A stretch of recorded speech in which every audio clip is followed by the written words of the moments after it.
Hey guys, in this video, I will show you how to fix it if nearby people are not showing up on Telegram.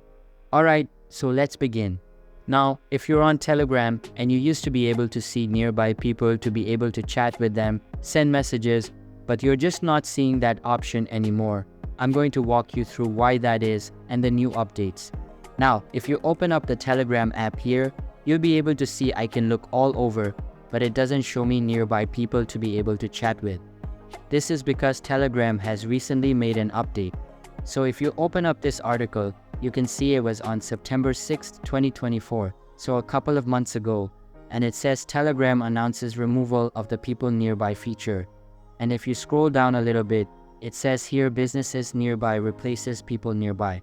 So for whatever reason, Telegram has decided instead of allowing you to see people nearby to be able to chat with as long as you have location services turned on, it will now show businesses nearby if you wanted to connect and communicate with businesses.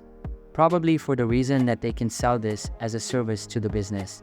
Basically, the business pays to pop up as nearby, and then you can chat with them or interact with those businesses. Unfortunately, there's no real way to turn this back on if the feature has been disabled on your Telegram account. Keep in mind they're rolling this out, so it might still be turned on for your account, and you might just be able to update the app to the latest version to get that feature. But eventually, they'll roll it out so that everyone will be switched over to only businesses nearby, not people nearby, to see that location. So that's basically how you can fix it if nearby people are not showing up on Telegram. So that's all for this video. Consider subscribing if you find it helpful, and I'll catch you in the next one. Thanks.